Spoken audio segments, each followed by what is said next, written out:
Indian map में देखते हैं कि किस किस राज से कर्क रेखा गुजरती है। देखिए नक्शा पर याद करिएगा ना तो आपको समझ में आए, इसलिए नक्शा बनाने का उद्देश्य मेरा ये था कि नक्शा दिमाग में रहता है। इमेज जब भी आप सिनेमा देखते हैं तो सारा कहानी याद हो जाता है, और किताब पढ़ते हैं तो कम याद होता है। पढ़ने के लिए तो सब लोग बच्चे पढ़ते हैं, जो समझदार हैं तो पढ़ते हैं तो याद तो होता है।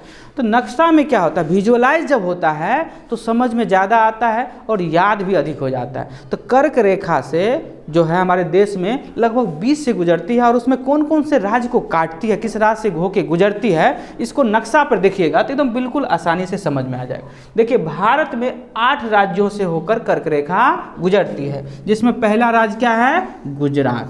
ये कौन सा राज्य है, नहीं, थोड़ा बहुत नक्शा तो आप लोग को भी याद होगा। कौन सा राज्य है, गुजरात। गुजरात से गुजरती है और थोड़ा आगे बढ़ते जाती है राजस्थान को, थोड़ा ये क्या है, राजस्थान। राजस्थान का एकदम बिल्कुल छोटा सा भाग राजस्थान, और उसके बाद ये क्या है, मध्य प्रदेश। क्या है, मध्य प्रदेश। अर्थात गुजरात से शुरू होती है और राजस्थान को टच करते हुए मध्य प्रदेश के बीचों बीच से गुजर जाती है। मध्य प्रदेश के बाद क्या आता है, छत्तीसगढ़। क्या आता है, छत्तीसगढ़। छत्तीसगढ़ के बाद आता है झारखंड। बिहार में सटा हुआ झारखंड था, पहले पूरे बिहार था, और ये क्या है, झारखंड। झारखंड से, और ये कौन सा राज्य है, पश्चिम बंगाल। कौन सा राज्य है, पश्चिम बंगाल। पश्चिम बंगाल से गुजरते हुए कहाँ आती है, ये कौन सा राज्य है, त्रिपुरा। और ये कौन सा है, मिजोरम।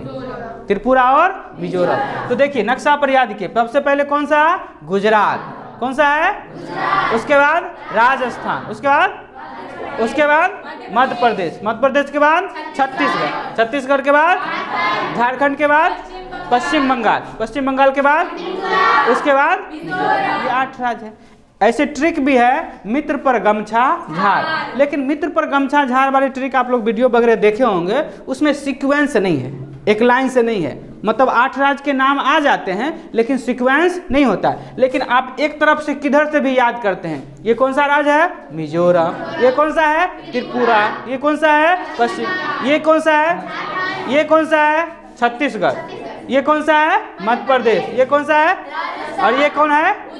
नक्शा पर अगर माइंड में रखते हैं तो आपको याद हो जाएगा, ज़्यादा सटीक होगा। गुजरात से होते हुए कहाँ आती है, राजस्थान। राजस्थान से मध्य प्रदेश, मध्य प्रदेश से छत्तीसगढ़, छत्तीसगढ़ से झारखंड, उसके बाद अच्छा बताइए, ये भारत का उत्तरी भाग हो गया, ये हो गया दक्षिणी, नहीं लगभग दक्षिणी है, नहीं। और ये इधर क्या हो गया, पूरब। और इधर क्या हो गया, तो पश्चिम बंगाल यहाँ कैसे आ गया, पश्चिम बंगाल यहाँ कैसे आ गया। इधर पूरब है तो पश्चिम बंगाल कैसे आ गया। देखिए यहाँ पर बीच में कौन सा देश घुसा हुआ है, बांग्लादेश। कौन सा घुसा हुआ है, और बांग्लादेश कौन सा देश जो है वो किस धर्म का बाहुल्य है, मुस्लिम। देखिए हुआ क्या, एक समय था कि बिहार, झारखंड, पश्चिम बंगाल, ये बांग्लादेश का एरिया और उड़ीसा सब मिला के ये बंगाल प्रांत हुआ करता था, बंगाल प्रेसिडेंसी हुआ करता था, बंगाल प्रांत हुआ करता था।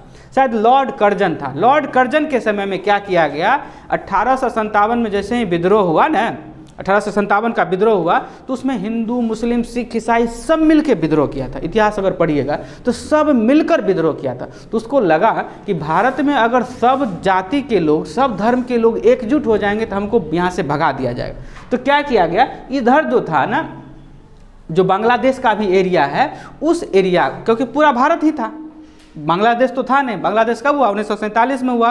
ये पूर्वी पाकिस्तान था, यहाँ पे पाकिस्तान है, पश्चिमी पाकिस्तान है।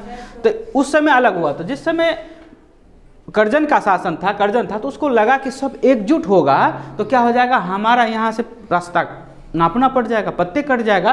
तो इसमें जो मुस्लिम वाला जो क्षेत्र था उसको कर दिया पूर्वी बंगाल, और जो हिंदू वाला जो क्षेत्र था उसको कर दिया पश्चिम बंगाल।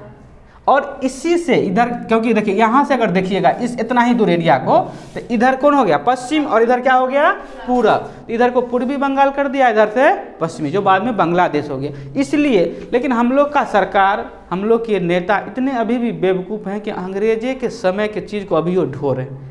अब खत्म हो गया जी, पूरब में बंगाल मेरा बचा हुआ, बांग्लादेश खत्म हो गया तो पश्चिम बंगाल को हटा के बंगाल कर दिया जाता है।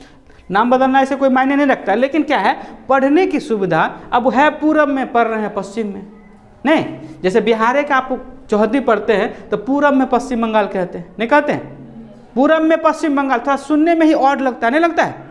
तो पूरब में पश्चिम बंगाल हो जाता है, गड़बड़ हो जाता है। उत्तर में नेपाल है, चलो ठीक है, लेकिन पूरब में क्या पढ़ते हैं? पश्चिम बंगाल पढ़ते हैं। तो ये बंगाल कर दिया जाता है। लेकिन अभी भी हम लोग अंग्रेजी के समय को ढोते आ रहे हैं और हमारे देश के राजनेता को पते नहीं है, अंदाजे नहीं है, चल रहा है। तो बंगाल जो है ये पश्चिम होने का कारण ये था कि उस समय का ये एरिया पश्चिमी भाग होता था और ये एरिया क्या होता था? पूर्वी होता था।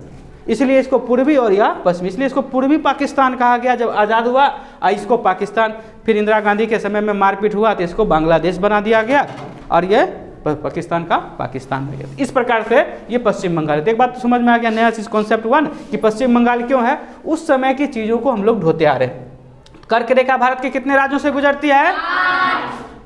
कितने राज्यों से? अगर हम पश्चिम से पूरब की तरफ बढ़ेंगे तो सबसे पहला राज्य कौन सा होगा? गुजरात, उसके बाद राजस्थान, उसके बाद मध्य प्रदेश, उसके बाद छत्तीसगढ़, उसके बाद झारखंड, उड़ीसा नहीं जाता, झारखंड, उड़ीसा नीचे आ गया, ठीक है, झारखंड, उसके बाद पश्चिम बंगाल, उसके बाद त्रिपुरा और उसके बाद त्रिपुरा। ये 8 राज्य होकर हमारा कर्क रेखा गुजरता है और लगभग भारत को 2 भागों में बांट देता है। ये हो गया उत्तरी भारत और ये हो गया दक्षिणी भारत। ये हो गया, इसने कहते हैं, इधर के लोग को नहीं कहते हैं, साउथ इंडियन कहते हैं। इधर के लोग हम लोग नॉर्थ इंडिया में, बिहार कहाँ है? North India. इधर नॉर्थ इंडियन हो गया और ये साउथ इंडियन। साउथ इंडियन अधिक लोग काले होते हैं क्योंकि क्या होता है, सूरज जब इधर से आता है कर्क रेखा तक तो एक बार रोशनी चमकाते हुए जाता है और फिर इधर से आता है तो फिर टॉर्च जलाते हुए जाता है तो 2 बार रोशनी पड़ता है, नहीं पड़ता है? तो इधर के लोगों का रंग डाउन होता है और जैसे ही ऊपर उठते हैं कश्मीर आते हैं तो एकदम सुंदर सुंदर होते हुए चाइना में चले जाते हैं। बात समझ में आया?